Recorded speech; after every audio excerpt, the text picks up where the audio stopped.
Hello my dear students, I am Sadbhavna Jain, Faculty of Electronics and Communication Department from Madhyanchal Professional University. Dear students, today we are going to start experiment of superposition theorem. But before doing experiment on kit, we have to learn something about the superposition theorem. So देखेंगे superposition theorem कहाँ पर apply करते हैं और उसका statement क्या कहता है, हमें सबसे पहले ये स्टडी करनी होगी। फर्स्ट पॉइंट में देखेंगे superposition theorem apply where in the circuit has voltage और करंट सोर्सेज, मतलब जहाँ पर सर्किट में वोल्टेज और करंट सोर्सेज अवेलेबल होंगे वहाँ पर हम सुपरपोजिशन थ्योरम को अप्लाई करेंगे। Moving forward, it can apply if more than one voltage or current source available in circuit. साथ ही साथ हमें ये भी ध्यान रखना पड़ेगा कि एक से ज़्यादा वोल्टेज और करंट सोर्स हमारे सर्किट में अवेलेबल होने चाहिए। Next point, voltage and current values can be find out by the superposition theorem. अगर कोई पूछते हैं कि सुपरपोजिशन थ्योरम से हम क्या कर रहे हैं, तो हम वोल्टेज और करंट की वैल्यूज़ को सुपरपोजिशन थ्योरम की हेल्प से फाइंड आउट कर सकते हैं। अब हम इसके स्टेटमेंट को देखते हैं कि सुपरपोजिशन थ्योरम का स्टेटमेंट क्या कहता है। देखेंगे, in a linear network containing more than one independent source and dependent source, the resultant current in any element is the algebraic sum of the current that would be produced by each independent source acting alone, all the other independent source being represented meanwhile by their respective internal resistance। मतलब कि अगर आप superposition theorem के statement को देखते हैं और आपके पास एक या एक से ज़्यादा वोल्टेज सोर्स है और करंट सोर्स है, तो आप एक बार में सिर्फ एक वोल्टेज सोर्स को कंसीडर करेंगे और रिस्पेक्टिवली ईच ब्रांच में करंट की वैल्यू को फाइंड आउट करेंगे। इसके बाद आप सभी के वैल्यू को नोट करेंगे और देन आफ्टर सेकंड सोर्स को हम कंसीडर करेंगे और उसके साथ भी सेम प्रोसेस को अप्लाई करेंगे जैसा हमने फर्स्ट सोर्स में किया हुआ था। मतलब हर एक ब्रांच पर करंट की वैल्यू को फाइंड आउट करेंगे और उनकी वैल्यू को रिस्पेक्टिवली नोट करेंगे। फिर हम देखेंगे कि दोनों सोर्सेस को जब हमने इंडिविजुअली यूज़ करके करंट की वैल्यूज़ को फाइंड आउट किया, तो जब हम इन दोनों करंट की वैल्यूज़ को ऐड करते हैं तो फाइनल रिज़ल्ट हमें क्या मिलता है। फाइनल रिज़ल्ट हमें दोनों वैल्यूज़ को ऐड करने पर जो मिलेगा वही हमारी मेन वैल्यू होनी चाहिए। क्लियर? तो अब हम सर्किट को देखेंगे या किट को देखेंगे। तो आप देखिए, यहाँ पर एक पावर सप्लाई है, जो बटन है या जो स्विच है इसको हम ऑन करेंगे तो ये हमें स्विचिंग प्रोवाइड कराएगा। यहाँ पर एक वोल्ट मीटर है जिसमें हम वोल्टेज की रीडिंग देखेंगे जो 15 वोल्ट का है। नेक्स्ट आगे बढ़ेंगे तो हम देखेंगे यहाँ पर करंट मेज़रमेंट के लिए एक हमने मिली एम्पियर लिया हुआ है जो 250 मिली एम्पियर तक की करंट को मेज़र कर सकता है। नेक्स्ट हम आगे बढ़ेंगे तो यहाँ पर 5 वोल्ट का वोल्टेज सोर्स है जो वोल्टेज को मेज़र करेगा। ये थी बात वोल्टेज और एमीटर की, वोल्ट मीटर और एमीटर की, जो हमें वोल्टेज और करंट को मेज़र करके उसकी वैल्यू को डिमॉन्स्ट्रेट करेंगे। हम आगे बढ़ते हैं। जैसा मैंने आपको बताया था कि हमारे सर्किट में 2 वोल्टेज सोर्स होते हैं, तो आप देखेंगे कि यहाँ पर एक 12 वोल्ट का वोल्टेज सोर्स है और नेक्स्ट एंड पे हम देखेंगे कि यहाँ पर एक 5 वोल्ट का वोल्टेज सोर्स दिया गया है। जहाँ हम करंट की बात कर रहे थे तो आप देखेंगे एक फर्स्ट करंट यहाँ पर आपको दिख रही होगी, मिली एम्पियर लिखा हुआ है। सेकेंड ब्रांच हम देखेंगे करंट की, आपको यहाँ पर दिख रही होगी जो R2 के रिस्पेक्ट में है। और थर्ड हम देखेंगे जो लोड R3 के रिस्पेक्ट में हमें थर्ड ब्रांच करंट की दिख रही है। तो अभी तक हमने थ्योरेटिकल फॉर्म देखा कि जो सुपरपोजिशन थ्योरम होती है उसमें हम क्या पढ़ते हैं और हमें क्या परफॉर्म करना होता है। हमने किट में दिए हुए सारे क्वांटिटीज़ को देखा कि क्या क्या अवेलेबल है। अब हम कनेक्शंस स्टार्ट करते हैं। तो सबसे पहले हम फर्स्ट सोर्स को कंसीडर करते हैं जो हमने यहाँ पर 12 वोल्ट कंसीडर किया हुआ है। तो वोल्टेज के बीच में सबसे पहले हमें इंटरनल कनेक्शंस कराने होंगे।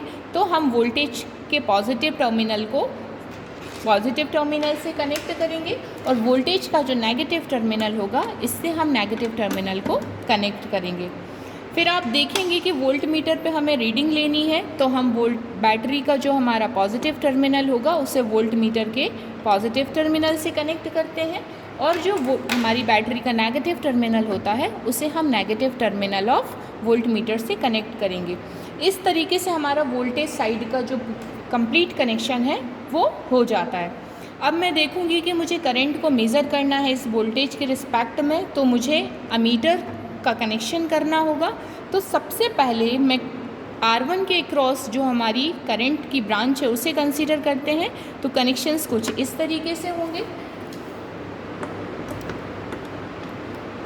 नेक्स्ट, जैसा कि हमने स्टेटमेंट में देखा था कि इन वोल्टेज और करंट सोर्स की जो ब्रांचेस होंगी बाकी सारी ब्रांचेस को शॉर्ट किया जाएगा। तो हम देखते हैं, हम सबसे पहले करंट की सेकंड ब्रांच को इंटरनली शॉर्ट कर देंगे लाइक दिस। हम आगे बढ़ेंगे थर्ड ब्रांच की तरफ, इस ब्रांच को भी हम शॉर्ट कर देंगे कुछ इस तरीके से। और लास्ट जो हमारा सेकेंड एंड का वोल्टेज सोर्स है उसको भी हम शॉर्ट करेंगे कुछ इस तरीके से।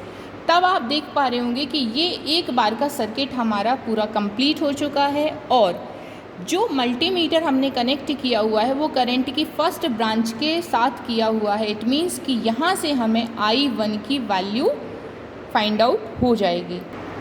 अब हम सप्लाई को ऑन करते हैं, पावर बटन या पावर स्विच को ऑन करते हैं और हम देखेंगे कि हमें वोल्ट मीटर और अमीटर पर क्या रीडिंग मिलने वाली है। तो आप देखेंगे कि जब हमने 15 वोल्ट की वोल्टेज सप्लाई दी हुई है तो हमें 10 वोल्ट का वोल्टेज यहाँ पर मिला और साथ ही साथ जो हमारी मिली एम्पियर में करंट आई वो 150 मिली एम्पियर हमें फर्स्ट ब्रांच के लिए करंट कंसीडर हुई। इसको हम अपनी ऑब्जर्वेशन टेबल में I1 डैश की वैल्यू कंसीडर करेंगे और यहाँ पर लिखेंगे 150 मिली एम्पियर। क्लियर? आगे बढ़ेंगे, हम स्विच को ऑफ करेंगे। फिर जैसा कि हमने स्टेटमेंट में देखा था, हम फर्स्ट ब्रांच को इंटरनली शॉर्ट करेंगे और हमारे अमीटर को कनेक्ट करेंगे सेकंड ब्रांच में। तो वो कुछ इस तरीके से कनेक्शंस होंगे कि ये हम सेकंड जो फर्स्ट हमने I1 कंसीडर की थी इसको शॉर्ट किया और मल्टीमीटर के थ्रू हमने सेकंड ब्रांच में कनेक्शंस एमीटर के दिए। यहाँ पर हम करंट देखेंगे क्या मिलेगी। तो देखिए यहाँ पर जो करंट की वैल्यू हमें फाइंड आउट होती है वो 100-150 के बीच में है। इसका मतलब हम इसको 125 कंसीडर करके चलेंगे। तो I2 डैश की वैल्यू हम अपनी ऑब्जर्वेशन टेबल में नोट करेंगे जो हमें क्या दिख रही है, 125 मिली एम्पियर। क्लियर? आगे बढ़ते हैं। अब हम इस पावर बटन को ऑफ करके वापस थर्ड ब्रांच में कंसीडर करेंगे, करंट की वैल्यू फाइंड आउट करेंगे।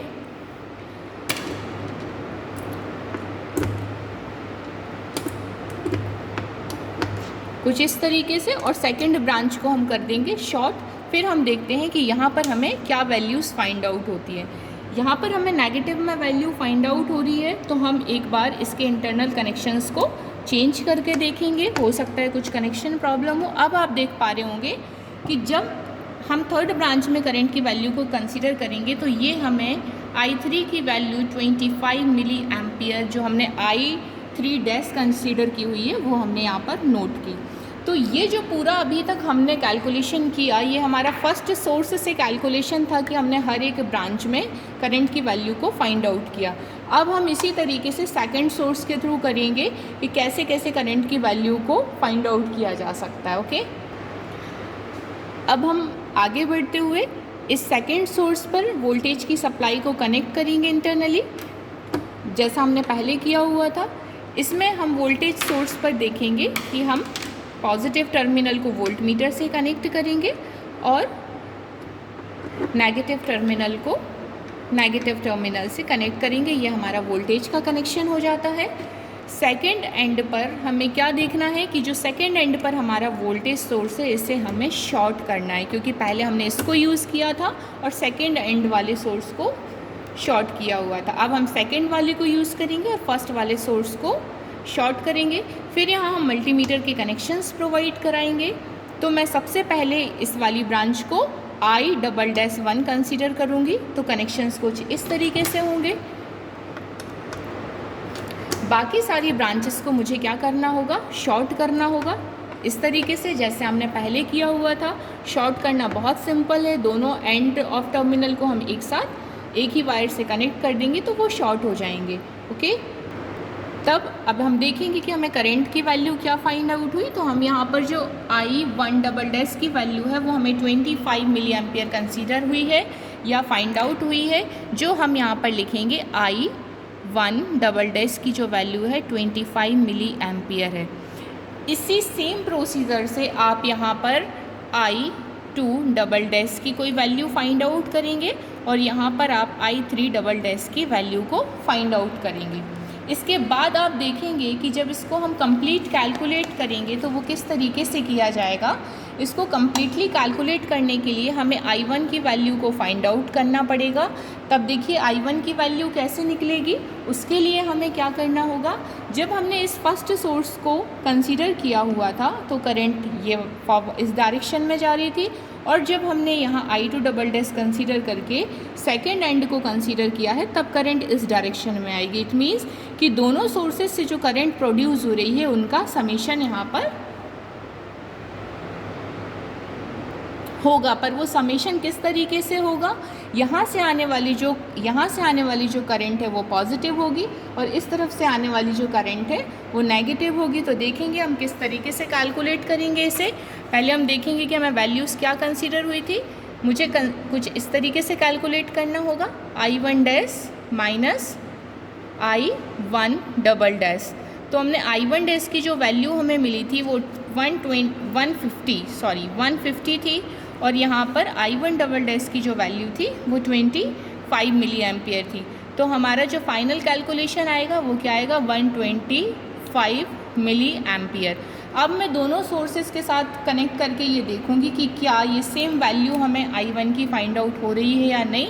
अगर ये हो जाता है इसका मतलब कि हमारी जो सुपरपोजिशन थ्योरम है वो कम्प्लीटली वेरीफाई होती है। ओके, तो स्टूडेंट्स अब हम लास्ट पॉइंट पर हैं। अब हमें लास्ट अपने यहाँ पर वैल्यू फाइंड आउट करनी है और वो क्या है, रिजल्टेंट करंट की वैल्यू फाइंड आउट करनी है। उसको फाइंड आउट करने के लिए हम हमारे दोनों वोल्टेज सोर्सेज को एक साथ यूज़ करेंगे। देखेंगे कुछ इस तरीके से। इसके बाद जब हम सेकेंड एंड पर जाएंगे तो सेकेंड एंड पर हमें डबल पैच कॉर्ड वाली केबल का यूज़ करना पड़ेगा कुछ इस तरीके से, और इससे हमें कनेक्ट करना पड़ेगा हमारे वोल्ट मीटर को। ये हुआ कनेक्शन। बाकी ब्रांचेस को हमें शॉर्ट करना है। इस वाले वीडियो में हम बीच वाली करंट की वैल्यू को फाइंड आउट करते हैं जो रिजल्टेंट करंट होगी। तो अगर इस पे फाइंड आउट करना इट मीन्स कि बाकी सारी ब्रांचेस पर जो करंट है वो शॉर्ट होना चाहिए। ये शॉर्ट हो गए हैं बाकी सारी ब्रांचेस पर करंट। अब हम मल्टीमीटर की हेल्प से वैल्यू को फाइंड आउट करेंगे कहाँ पर, I2 वाली ब्रांच में। तो देखेंगे हम मल्टीमीटर को कनेक्ट करते हैं कुछ इस तरीके से। मल्टीमीटर कुछ हमारा ऐसा होता है, आपने देखा होगा पहले, ये मल्टीमीटर होता है। मल्टीमीटर में ऑफ है।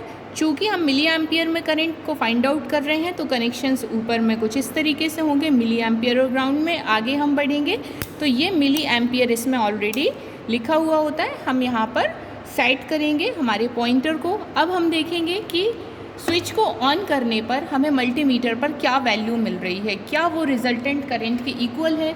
तो रिजल्टेंट करंट के इक्वल फाइंड आउट करने के लिए हमें सबसे पहले क्या निकालना होगा, I2 की वैल्यू, जो कैसे निकलेगी, I2' प्लस I2"। ये फर्स्ट सोर्स से फाइंड आउट की हुई करंट है, ये सेकंड सोर्स से फाइंड आउट की हुई करंट है।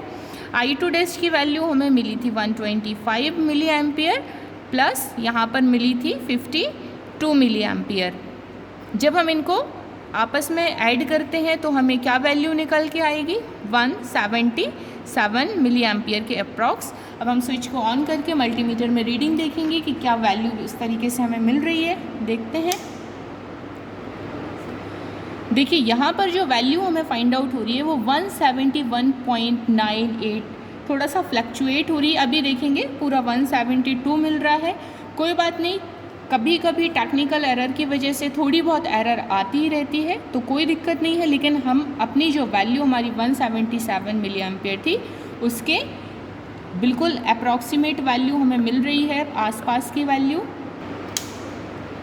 इस तरीके से हमारी जो सुपरपोजिशन थ्योरम है वो कंप्लीट होती है कि उसका प्रैक्टिकल कैसे किया जाता है किट पर।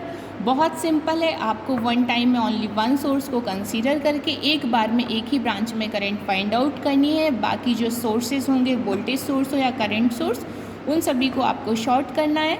फिर सेकेंड टाइम में आपको सेकेंड वोल्टेज सोर्स को कंसीडर करके एक एक ब्रांच पर करंट की वैल्यू को फाइंड आउट करके नोट करना है, और सेकेंड एंड पर जो आपका वोल्टेज सोर्स है उसे आपको शॉर्ट करना है, और बाकी की सारी करंट्स को आपको शॉर्ट करना है। जब आप ऐसा करोगे तो फाइनली आपकी जो टू वैल्यूज़ निकलेंगी, जैसे दोनों एंड के साथ निकलेंगी, एक बार I1, I2, I3 निकलेंगी, एक बार I1 डैश, I2 डैश और I3 डैश निकलेंगी। फिर जब आप इनकी रिजल्टेंट वैल्यू को फाइंड आउट करोगे तो उनसे आपको फाइनल वैल्यू निकल के आएगी।